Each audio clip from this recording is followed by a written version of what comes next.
this morning, and this is just because I didn't get time to get a video done last night to upload this morning. So what I thought I'd do this morning is just take you guys along with me on my morning chores. We'll talk about what's kind of going really well here and what's not going well.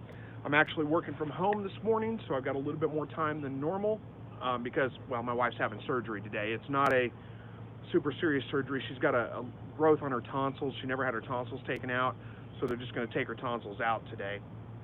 So I'm basically off work, and well, I've got to do some work, but I'm working from home, so I've got a little bit more time. Start my chores a little bit later than I normally do. And again, I thought I'd just take you guys along. I may have a hard time responding to all your comments because I'm kind of doing chores here. I'm not on the computer where I can see them very well, but I'll do my best to respond as I see you guys in there. But anyway, first thing that's going well, kind of going well, kind of not going well. Hey there, who's that? Finn Drennan. Yeah, she's doing pretty good. My wife, he's just saying, I hope my wife's going well. Good morning to you, Robert. She's doing well. Like I said, it's just a growth on her tonsils. She never had them taken out, so they're going to take them out. I don't think it's anything to worry about, but they're just going to remove her tonsils today. So, you know, poor girl, she's been through a lot in the last year and a half. Those of you guys have been following the channel for a while, you probably know. Who's that? Vanny and Chris Brown. Thank you guys for all the good wishes. Good afternoon. It's 1 p.m. in the UK. That's from Christina, huh? So, yeah, all right. Hello to you too, Poppy. Anyway, my wife, she's been through a ton in the last couple of years. Let's see, breast surgery, or breast cancer, so she had to have a double mastectomy. She had to have a hysterectomy because they found precancerous cells, and they ended up having to go back and take her ovaries. They didn't do that at first, so then she had to deal with menopause, and you know, she's a trooper though. She's pulling through all of it pretty good, and you know, so far doing well. I mean, luckily we caught the cancer early enough. She didn't have to go through chemotherapy. It was just radiation. I say just radiation. I mean, it was bad enough, but still, she recovered pretty well from that. Sound a little muffled, huh? Probably because I'm far from the phone, shooting this on my phone. I forget I don't have an extra mic hooked up on there. Hopefully you guys can hear me. But anyway, let's get into the chores here real quick. Good morning. How's the garden doing? And prayers for your family from Anthony. I will show you the garden here in just a minute. That's one of the things I'm going to talk about today. But hey, let's get in and look at these rabbits. I'm working with the phone. I'm not going to be able to edit this video, so it's going to be a little shaky at times. But all right, here's something that's going well and not going well at the same time. Got baby rabbits, and they seem to be doing okay. Let me get the nest box out here, take a look here. Had a litter of 7. It's tricky to do on camera. They look pretty good this morning. There's 1, 2, 3, 4, 5. There's the 6th one right there. The 6th one's pretty puny. I don't think he made it. Oh, poor guy. No, that one did not make it. The heat has been just brutal. Let me get this off camera. You guys don't really see that. The heat has been just brutal on these guys. And I think there's another one in here I cannot find. I've been looking through here trying to find him, and I cannot find him. So I don't know. I think he's probably passed away too, but I can't, unless my wife maybe got him out of here and cleaned him up. But there's, anyway, 5 of these guys. It's gotten really, really hot out here. It's been in the 90s. Boy, that's blown out. You guys can't see it, can you? But these guys look pretty good right now, but in the afternoon you come out and check on them, and boy, they look like they're just really struggling. This heat has just been brutal. One of the reasons I don't breed in the summertime. So, I mean, they're not really doing as well as they normally should. I should have waited. I knew better. But anyway, hopefully the rest of them make it. Let me get this cleaned up here in a minute. Give me a second, guys. So anyway, again, going well, not going well. Make sure she's got feed. Feed the buck real quick.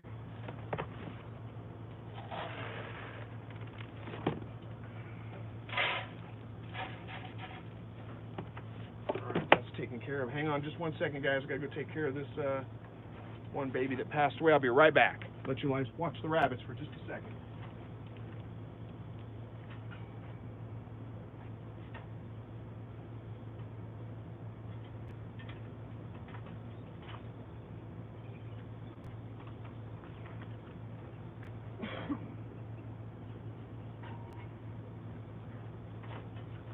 All right, I'm back. Let me move this camera here. Live broadcast is a little bit tricky to do. So anyway, You know, for the most part, the rabbits are doing okay. It's just this heat has come on. I mean, it just got up to 95 degrees, and it's really, really, really hard on these guys. You know, I think the rest of these babies are going to make it quit. He's wondering what I got in my hands. I got nothing. I got nothing, Max. Anyway, where was I going with that? You know, the heat again has been just brutal on these guys. It's just that's one of the reasons I don't breed rabbits in the summer, because of the heat. It's been up in the high 90s, like I said, mid 90s, something like that, and they're just really, really struggling in the heat. But you know, I think they're going to be okay. They're going to make it. The adults are doing just fine. It's the babies that are kind of struggling. Try to get closer to the camera so that you guys can hear me. Anyway, we'll go check on the other things though, because there are some things that are doing really well. Let's go check on, get the chickens fed. Got my egg carrying or collecting bucket for the quail. And here we go. I don't know if you guys knew this or not. 6 days till hatch day, says somebody. I missed your name, I'm sorry. Well, good luck with your hatch. Hopefully it goes well.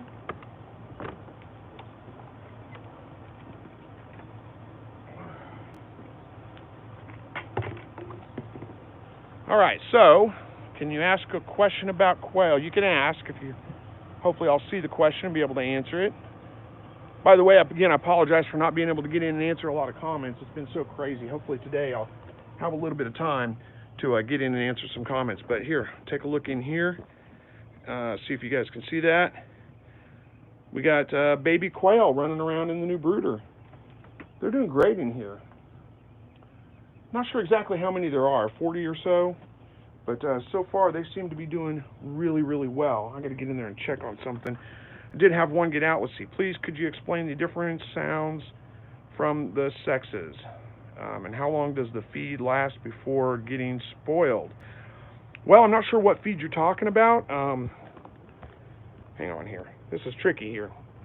I'm not sure what feed you're talking about, if you're talking about quail feed or rabbit feed. You know, as long as you keep it dry, it lasts for a very, very long time. Max, get out of there. He wants to eat the chicken feed.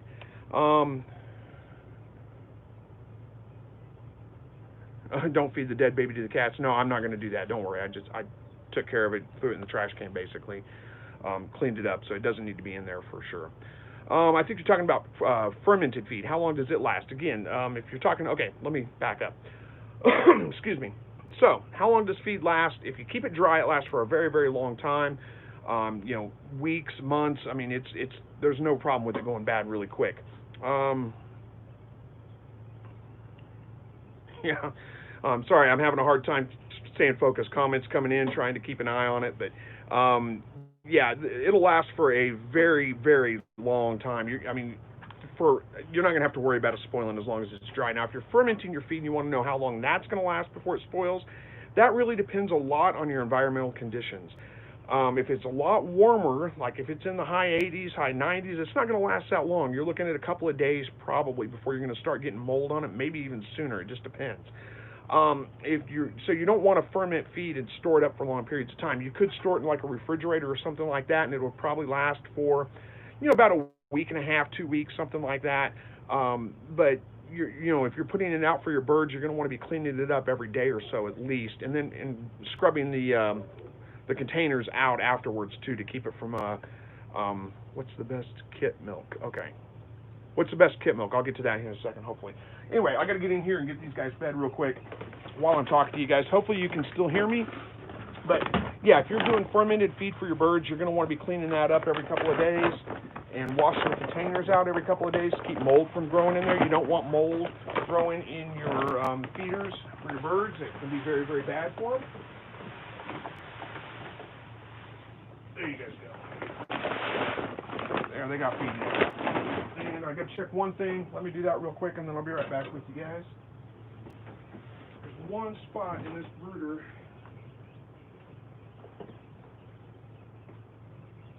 That's good. It's good. One spot in that brooder that has a gap in it, and if I don't make sure it's covered up, the quail can get out. We actually had one of my neighbors come over. Not sure how the baby quail made it over to the neighbor's house in their backyard. They found it and brought it over to me. Neighbor I don't really know that well, so it was kind of a nice opportunity to meet them and get introduced. They knew I raised quail, obviously, so they knew it was from me and brought it over. Anyway, let's go take care of the chickens real quick. Set this down and get the door closed. All right.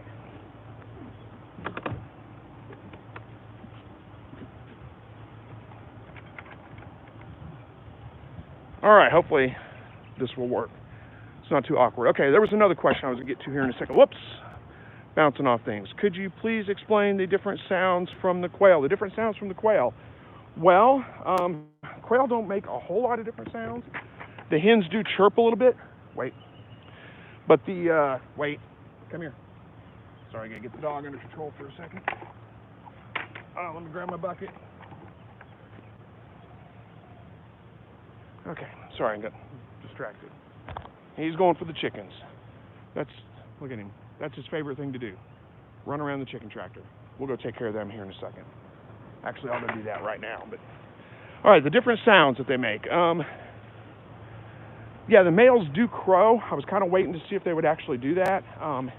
It's a pretty obvious sound. Hang on, I gotta get the dog. Max, come. He's terrorizing the chickens. Okay, the males do crow. It's a pretty obvious sound. It sounds like a lot like a songbird. I can't make the sound myself, but it is a pretty obvious sound. The hens do kind of chirp and things like that, but that's not very noisy. That's pretty quiet. So you'll know the roosters. They'll stand up. They'll stick their throat out in this kind of it's an obvious crow. It's a loud sound. So it's the only thing that I don't even know how to explain that really. I was kind of hoping I'd get one to crow here in just a second, and you would hear it, and then we could just say, that's it. But they're not very vocal this morning. So anyway, I was waiting to see if that was going to happen. It's not going to happen right now. I don't know how to explain sound, but again, it's pretty obvious when you've got a rooster crowing that it is a rooster. What else? Can you eat the private parts? Suppose you could. I'm not sure if you're talking about rabbits or quail. I don't think I would. And I missed another comment here. All right, so while I'm trying to answer questions and shoot live videos, sorry, this is always a little awkward trying to do all this stuff live, but I figured I'd get a video out for you guys this morning and interact a little bit. You guys get to watch me try to move the chicken tractor. This is always a little bit tricky. They haven't quite figured out how it moves yet. And of course, we got the dog just terrorizing them right now. I'm gonna have to put him up before I get these guys moved. So this is always a little bit tricky to get this thing moved without running over any of the birds. They tend to get up underneath the boards, get their legs caught under the boards. They haven't quite figured that out yet. So you guys get to watch me try that. Max, come. I gotta put him up though. He won't leave me alone. Come. Let's go. Come on. David, come.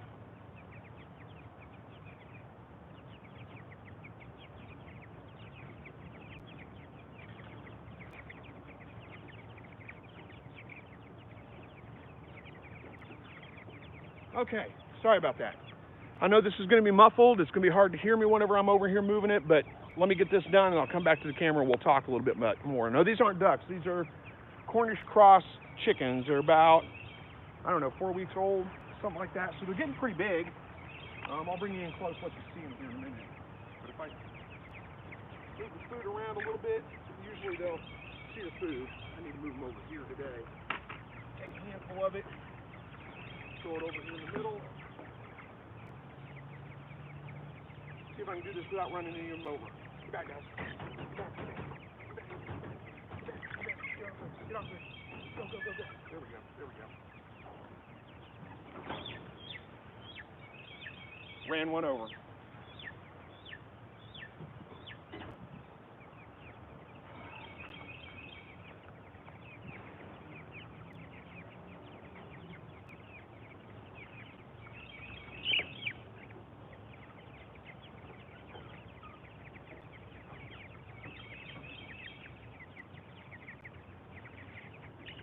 All right, move.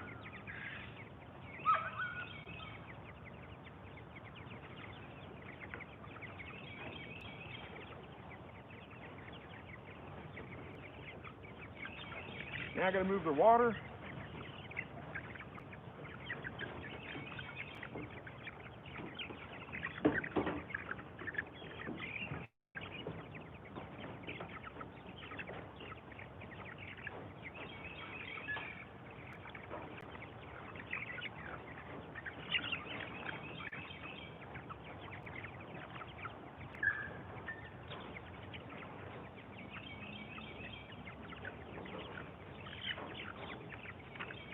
Now they've got their tractor moved a little bit. We've got a little room to put the feeder in here. And that'll keep them occupied while I move the rest of the way.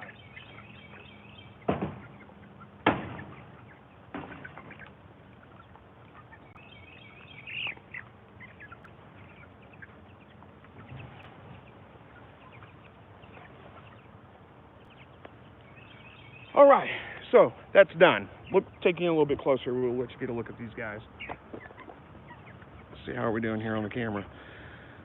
Hang on, gotta fix things. There we go. There's another comment. Oh, somebody gave me a $5 super chat. Thank you so much for that. I appreciate that.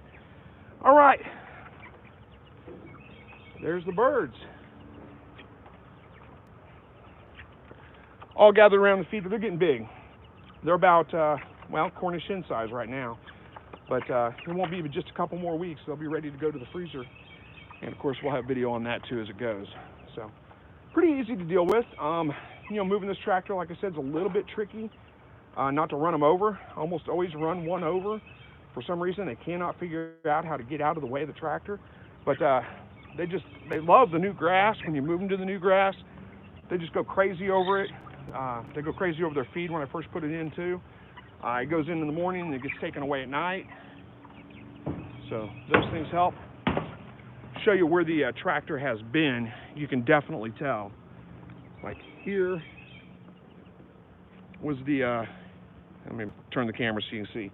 Here's the spot where the tractor was yesterday. Who's this? Can't wait to get our chickens. Yeah, well, good luck with them. I hope they come soon. Hope they do well.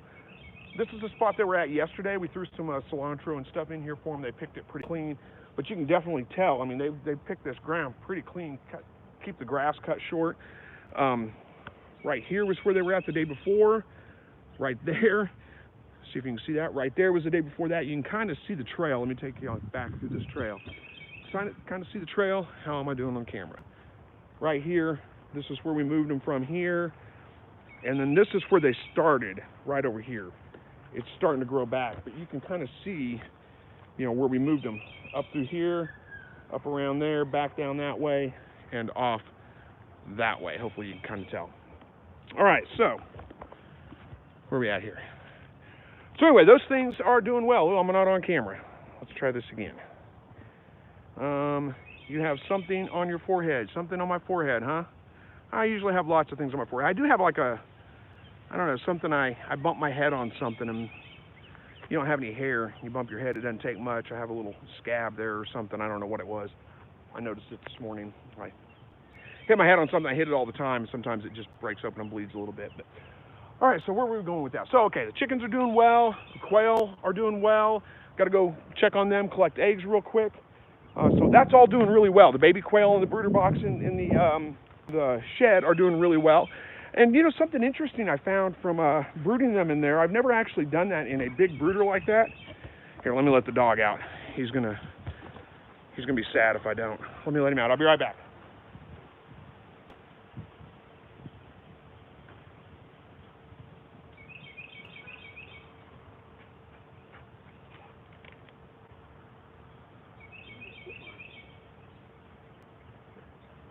Okay, so where were we going with this? Get that spider web out of the way. Quail are doing well. Oh, that was what I was going to tell you. Yeah, I've never done chicken or a quail in the big brooder box like that. So I've got them in the big brooder box with hay as the bedding for them. And I had a couple that looked like they had splayed legs. You know, their legs were all out to the side like that. And I didn't really have time to deal with it properly. Here, let me grab these eggs. You probably can't hear me. Hang on.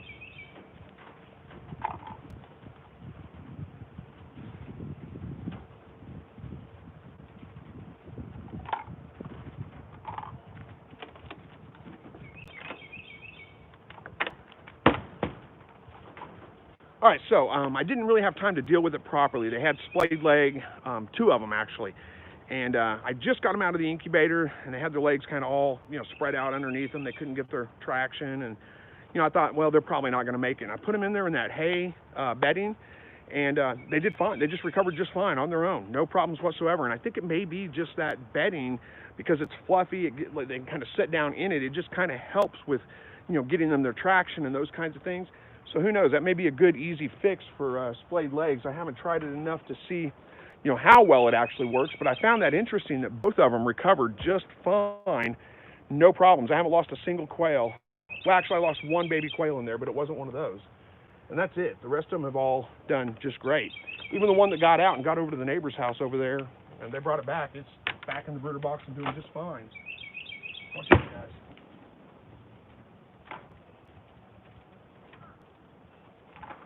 Oh, get the eggs real quick.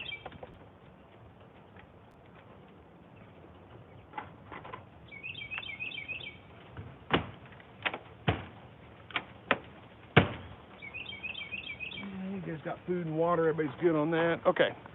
Let's go take a look at the garden because there's some things that are going well in there, some things that are not going well in there. Where's my dog? He's over by the chickens, of course. Come on, Max. There's a good boy. Watch out. Let me set this down so I can, where are we at here? What's that? What's the best milk for baby rabbits? Oh, if you're hand feeding them. Oh, look at that. Lars is here with a 200 Danish super chat. Thank you so much, Lars. I appreciate that. So, okay, the best milk for baby kits. If you have to hand feed them, do you think it's possible to teach young quail to use a chicken house each night? It's probably possible. Hang on, I'll see if I can get to that here in a second. Okay, so the best milk for baby kits. If you have to hand feed your baby kits, okay, sorry, I'm getting distracted by the comments. If you have to hand feed the baby kits, it's probably not going to work out very well. It's really, really difficult to do. But if you have to do it, you're going to look for a kitten milk replacement or a goat milk replacement. You can get those probably from any kind of farm supply store, any of those kinds of things. And you would want to feed them a couple of times a day, probably 3 times a day. Space it out, of course. I mean, good luck with it too. It's really difficult to hand raise rabbit kits. They generally don't do very well, but you never know. Maybe it'll work out well for you. Maybe it won't. There was another question that came up. Training quail to use a chicken house. You might be able to train. I don't know if you can train quail to do much of anything. That, in a sense, I mean, yeah, you could probably do that. I think if you were to take their food away from them, let them get good and hungry, and then put their food in the chicken house, they would get up in the chicken house. That would probably work. You could condition them to know that's where they're going to be fed. So, get them good and hungry, and then put their food in there, and they'll go in there and eat for sure, I'm sure. And I missed part of that. They were bred for size. Let's look at the garden here real quick. Hopefully you guys can see this behind me. Adjust the camera a little bit here. So we're out in the fence. Anyway, for the most part, things are doing pretty well in the garden. Brussels sprouts right up here at front. I don't know if you can see that. Brussels sprouts right there at the front. They're getting eaten by something, probably cabbage worms, cabbage moss. But they're still holding on. Not doing too bad. They're struggling a little bit in the heat. When the heat of the day gets out, you can see them kind of starting to wilt just a little bit. One thing that's not working very well in here, and I think I'm going to switch out. Let's see. I have mine in a chicken coop, but stay on the ground. Okay. Yeah, your quail in the chicken coop, but they stay on the ground. Boy, I'm real disorganized. This is why I do edited videos on this stuff and not live videos, because I can't keep my thoughts straight, and I can edit out all this stuff in an edited video, but got a plane going over. Hopefully you guys can still hear me. So one thing that's not working out really well in the garden is the drip watering system, the drip tape. I ran it above the weed fabric last year, and I thought it was the weed fabric that was causing it not to work so well. The water wasn't soaking through very well. It wasn't really watering the plants very well. But now I've got it running under the weed fabric, and the couple times I've used it, I just don't really feel like it's doing a good job of getting getting enough water to all the plants. Now, I think it would probably work great if I had just a single row of plants and had the drip tape running right next to the rows. And most of it I do. But there are some places like my okra back there where I've got 3 rows of okra side by side to maximize space. And I've got 2 pieces of drip tape running down through there, and it's in the middle of those rows.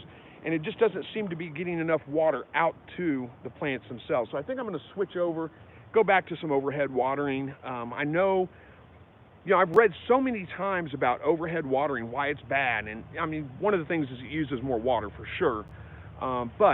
And I don't disagree with that. I think that's probably true. Got a bug on my glasses. The other thing that they say about overhead watering is that it can cause mildew and mold problems and those kinds of things with your plants, you know, especially if you water in the evenings or whatever. That's never been a problem for me. And the way I look at it is most of our rain, I mean, God provides most of the rain here in the evening times. So, you know, it seems kind of like a natural way to water my plants, really. I don't think it's a problem. I've used overhead watering for years with sprinklers and those kinds of things. And it's done a good job. The only problem I've had with sprinklers, and the reason I went with some of the drip tape stuff, is because I don't have enough water pressure with some of the sprinklers I use to get the whole garden watered in one, and it's a little bit of pain moving sprinklers back and forth. But I got some ideas. I'll probably shoot video on that whenever I set it up. So for the most part, garden's going really well. The peppers, some of the peppers didn't do well. Let me bring you over here. I lost a couple. Let's see if we can see this here. Sorry, this is awkward, isn't it? Walking around with that. But you can see, maybe, there we go. Now you can see probably. There's like one over there. Am I pointing at the right direction? Where's it at? Right? Yeah, right there, I think. It's hard to do this on camera. Right there is, it's not doing well at all. I don't think it's going to make it. It's just a little twig now at this point. The rest of them doing pretty good. I was a little worried about these over here, but they're now starting to perk up. This one right down here, this little one, it's starting to grow, so I think it's going to make it. I've got a couple of poblanos over there that are doing great. Cucumbers are starting to come on. I've got cucumbers planted down at the very end. They didn't come up. I had to reseed them, and they have not come up yet. And I think, again, that's really due to the watering, the drip watering. So I'm going to put in some overhead watering probably this weekend, maybe during this week. I don't know. I'm just going to, well, you'll see it in the video whenever I do it. So for the most part, the garden's doing pretty well. The tomatoes are starting to take off. Little peas and stuff over here in these boxes, they're doing pretty well. All the cilantro and the lettuce over there, it's wanting to bolt now because it's getting hot out. But all that stuff's doing pretty well. So for the most part, things are going pretty good here. Really, I don't think I'll ever breed rabbits again here. Hang on, I got to get the tripod fixed. Get the camera situated. I don't think I'll ever breed rabbits again in the summertime this late. It's, man, it's just really tough on those kits. You can tell they really, really struggle in the heat of the day. And they're in shade. They've got plenty of ventilation, but they're not doing well in the heat. Not as good as they do in the wintertime. It's much, much easier to have baby rabbits in the wintertime. So, where does that leave us? I didn't think this far ahead. So anyway, again, some things are doing well, some things not so well, but that is just the nature of it when you raise your own food. Sometimes things are going to work really well, sometimes they're not. We have had a little bit of a problem with dill, getting dill started, but we've got plenty of time for that. We've got one plant back there, one over here in the one of the lettuce boxes over here that's doing pretty well. A couple up in the herb garden up front that are doing okay. But anyway, not everything's doing great. But I think I'm going to fix a big part of this with, again, some overhead watering I'm going to put in this weekend. I'm not real happy with the drip tape.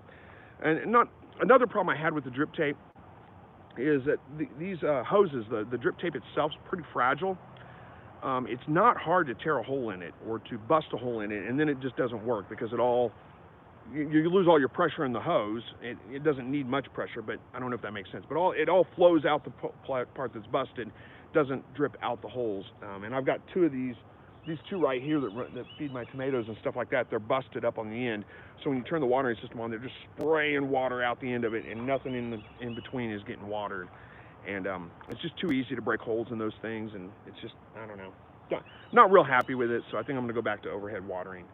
It was worth a try. I gave it a shot last year. Didn't do well last year, and I thought it was because it was on top of the weed fabric. This year I've got it under the weed fabric, and it still doesn't seem to be doing well. Who's this? Cajun Cable says incubating 118 quail eggs right now. Well, good luck with your hatch. I hope it works out well. Oh, what else we got to talk about this morning? I think that may be about it. Just take you guys on my morning chores. Got my eggs collected for the morning. Not incubating anything right now. I'll probably start saving up and incubating again maybe next week. That'll give me a couple of weeks. Those quail in the brooder box in there are a little over a week old, so another week and a half, and they'll go out to the grow out pens.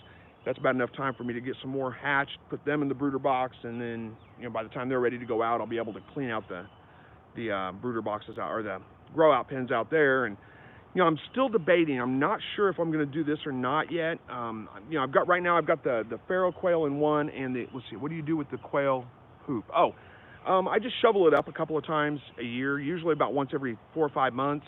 I shovel it up in the wheelbarrow, take it back, and put it in the compost pile back there. Really, in the summertime, I don't have a big problem with it because the black soldier flies move in, and the black soldier fly larva keeps it under control. They really compost that stuff down right where it's at pretty good, so I don't have a big problem with it in the summertime. It's the rest of the year that it tends to kind of build up just a little bit. So usually about every 4 or 5 months, I scoop it up, I go put it in the compost pile back there and just make compost out of it. Who's this? Greetings from Germany. Are you happy with, I missed it, I'm sorry, your comment's gone already. Not sure what you were asking me.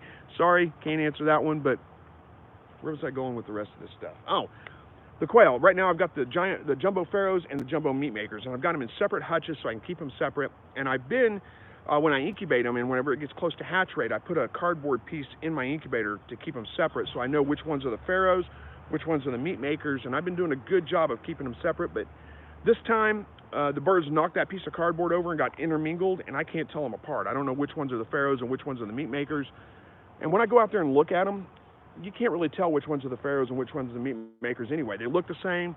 They're pretty much the same bird. There's really not a big difference between them. So I'm really thinking, oh, okay, he's asking about the woven weed fabric, success or no. Are you happy with the black plastic? Okay, yeah, let me talk about that here in a second.